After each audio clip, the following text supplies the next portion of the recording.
La Bible en un an, le 25 mars, le livre de Deutéronome, chapitre 4, versets 1 à 43, le livre des psaumes, chapitre 68, versets 1 à 19, le livre des proverbes, chapitre 11, versets 11 et 12, l'épître aux Hébreux, chapitre 3, verset 7 au chapitre 4, verset 13. Deutéronome, chapitre 4. Maintenant, Israël, écoute les lois et les ordonnances que je vous enseigne. Mettez-les en pratique, afin que vous viviez, et que vous entriez en possession du pays que vous donne l'Éternel, le Dieu de vos pères. Vous n'ajouterez rien à ce que je vous prescris, et vous n'en retrancherez rien.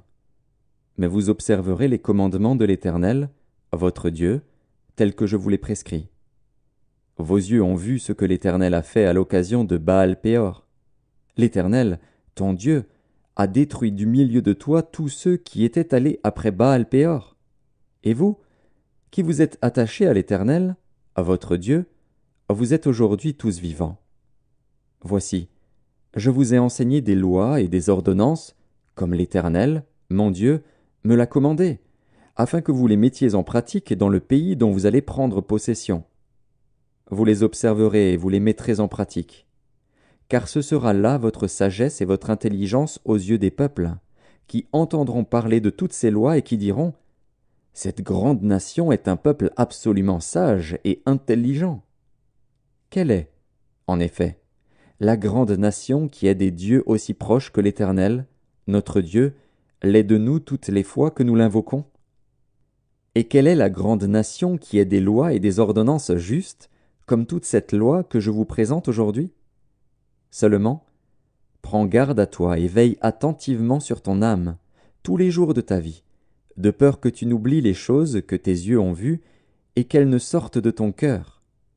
Enseigne-les à tes enfants et aux enfants de tes enfants. Souviens-toi du jour où tu te présentas devant l'Éternel, ton Dieu, à Horeb, lorsque l'Éternel me dit « Assemble auprès de moi le peuple. Je veux leur faire entendre mes paroles, afin qu'ils apprennent à me craindre tout le temps qu'ils vivront sur la terre, et afin qu'ils les enseignent à leurs enfants. Vous vous approchâtes et vous vous tîntes au pied de la montagne. La montagne était embrasée, et les flammes s'élevaient jusqu'au milieu du ciel. Il y avait des ténèbres, des nuées, de l'obscurité. Et l'Éternel vous parla du milieu du feu. Vous entendîtes le son des paroles, mais vous ne vîtes point de figure, vous n'entendîtes qu'une voix. Il publia son alliance, qu'il vous ordonna d'observer, les 10 commandements. Et il les écrivit sur 2 tables de pierre. En ce temps-là, l'Éternel me commanda de vous enseigner des lois et des ordonnances, afin que vous les mettiez en pratique dans le pays dont vous allez prendre possession.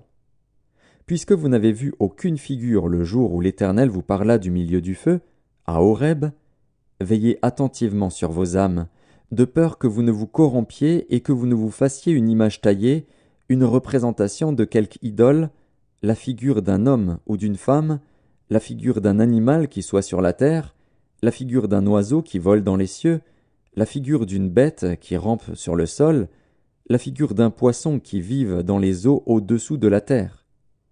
Veille sur ton âme, de peur que, levant tes yeux vers le ciel, et voyant le soleil, la lune et les étoiles, toute l'armée des cieux, tu ne sois entraîné à te prosterner en leur présence et à leur rendre un culte. Ce sont des choses que l'Éternel, ton Dieu, a données en partage à tous les peuples, sous le ciel tout entier. Mais vous, l'Éternel vous a pris, et vous a fait sortir de la fournaise de fer de l'Égypte, afin que vous fussiez un peuple qui lui appartint en propre, comme vous l'êtes aujourd'hui. Et l'Éternel s'irrita contre moi, à cause de vous, et il jura que je ne passerai point le Jourdain, et que je n'entrerai point dans le bon pays que l'Éternel, ton Dieu, te donne en héritage. Je mourrai donc en ce pays-ci, je ne passerai point le Jourdain. Mais vous le passerez, et vous posséderez ce bon pays. Veillez sur vous, afin de ne point mettre en oubli l'alliance que l'Éternel, votre Dieu, a traitée avec vous, et de ne point vous faire d'image taillée, de représentation quelconque, que l'Éternel, ton Dieu, t'ait défendu. Car l'Éternel, ton Dieu, est un feu dévorant, un Dieu jaloux. Lorsque tu auras des enfants, et des enfants de tes enfants, et que vous serez depuis longtemps dans le pays, si vous vous corrompez, si vous faites des images taillées, des représentations de quoi que ce soit, si vous faites ce qui est mal aux yeux de l'Éternel, votre Dieu, pour l'irriter, j'en prends aujourd'hui à témoin contre vous le ciel et la terre, vous disparaîtrez par une mort rapide du pays dont vous allez prendre possession au-delà du Jourdain, vous n'y prolongerez pas vos jours, car vous serez entièrement détruits. L'Éternel vous dispersera parmi les peuples, et vous ne resterez qu'un petit nombre au milieu des nations où l'Éternel vous emmènera. Et là, vous servirez des dieux, ouvrages de main d'homme, du bois et de la pierre, qui ne peuvent ni voir, ni entendre, ni manger, ni sentir.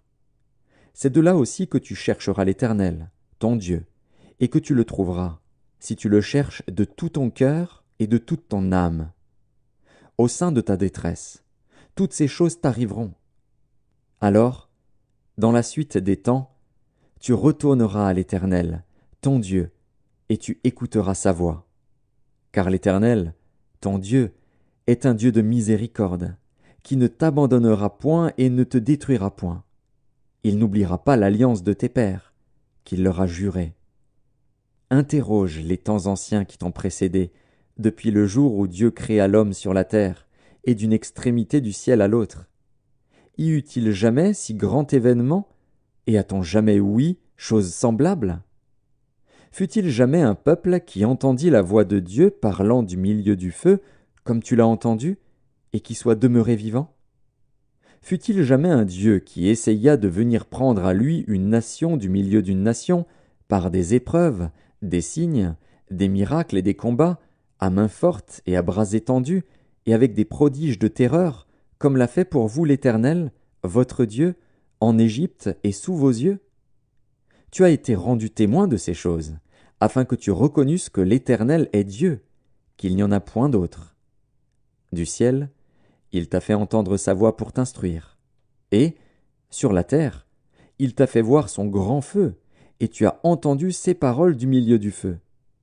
Il a aimé tes pères, et il a choisi leur postérité après eux. Il t'a fait lui-même sortir d'Égypte par sa grande puissance. Il a chassé devant toi des nations supérieures en nombre et en force, pour te faire entrer dans leur pays, pour t'en donner la possession, comme tu le vois aujourd'hui. Sache donc en ce jour, et retiens dans ton cœur que l'Éternel est Dieu, en haut dans le ciel et en bas sur la terre, et qu'il n'y en a point d'autre.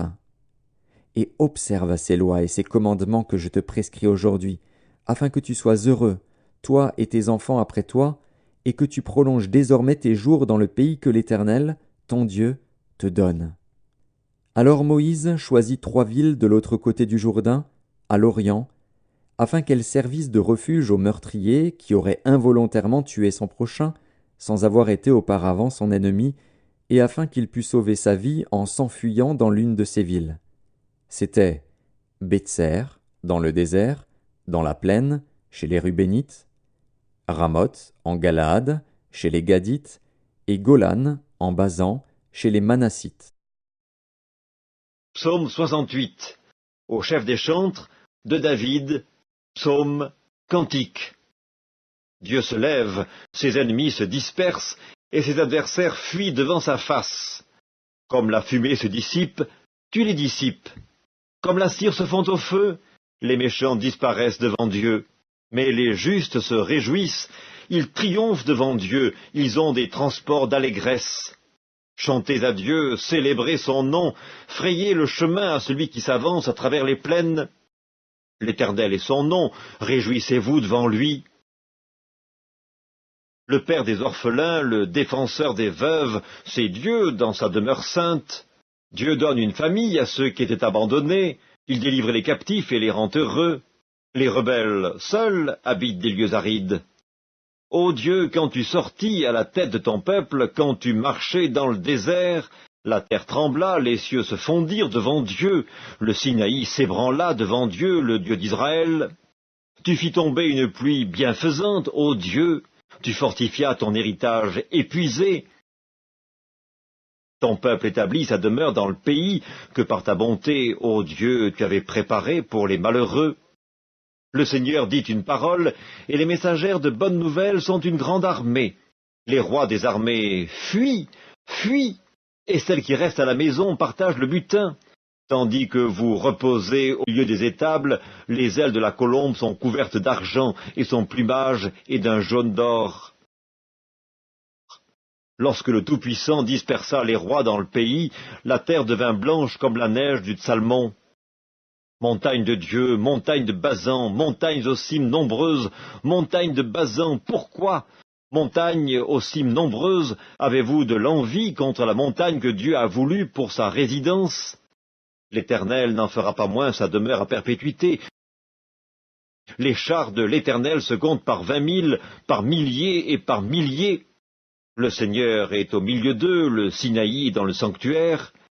Tu es monté sur la hauteur, tu as emmené des captifs, tu as pris en don des hommes.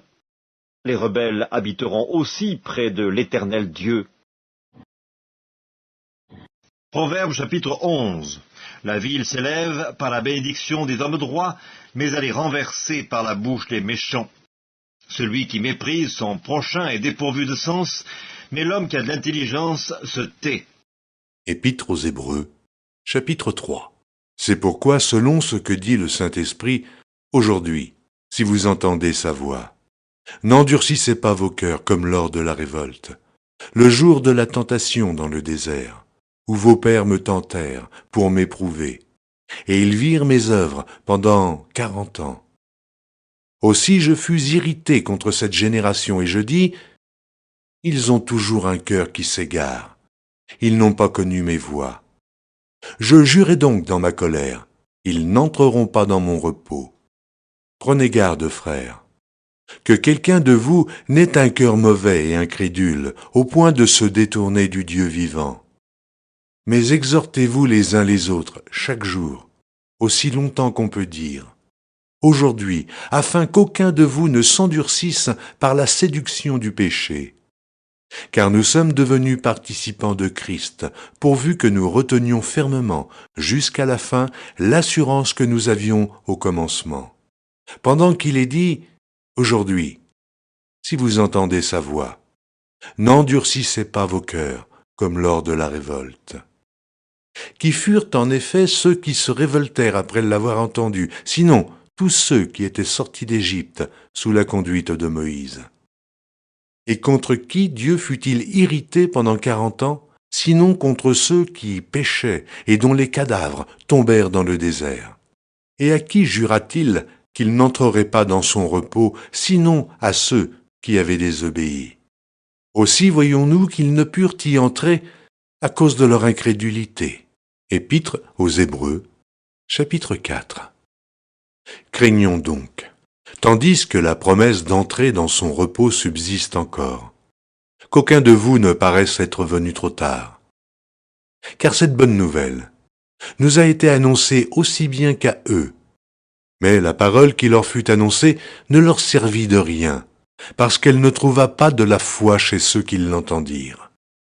Pour nous qui avons cru, nous entrons dans le repos selon qu'il dit « Je jurai dans ma colère, ils n'entreront pas dans mon repos ».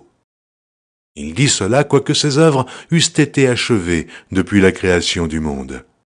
Car il a parlé quelque part ainsi du 7e jour. Et Dieu se reposa de toutes ses œuvres le 7e jour. Et ici encore, ils n'entreront pas dans mon repos. Or, puisqu'il est encore réservé à quelques-uns d'y entrer, et que ceux à qui d'abord la promesse a été faite n'y sont pas entrés à cause de leur désobéissance, Dieu fixe de nouveau un jour aujourd'hui, en disant dans David, « Si longtemps après, comme il est dit plus haut, aujourd'hui, si vous entendez sa voix, n'endurcissez pas vos cœurs. Car si Josué leur eût donné le repos, il ne parlerait pas après cela d'un autre jour. Il y a donc un repos de Shabbat réservé au peuple de Dieu. Car celui qui entre dans le repos de Dieu se repose de ses œuvres, comme Dieu s'est reposé des siennes. Efforçons-nous donc d'entrer dans ce repos, afin que personne ne tombe en donnant le même exemple de désobéissance. Car la parole de Dieu est vivante et efficace, plus tranchante qu'une épée quelconque à 2 tranchants, pénétrante, jusqu'à partager âme et esprit, jointures et moelles. Elle juge les sentiments et les pensées du cœur. Nulle créature n'est cachée devant lui, mais tout est à nu et à découvert aux yeux de celui à qui nous devons rendre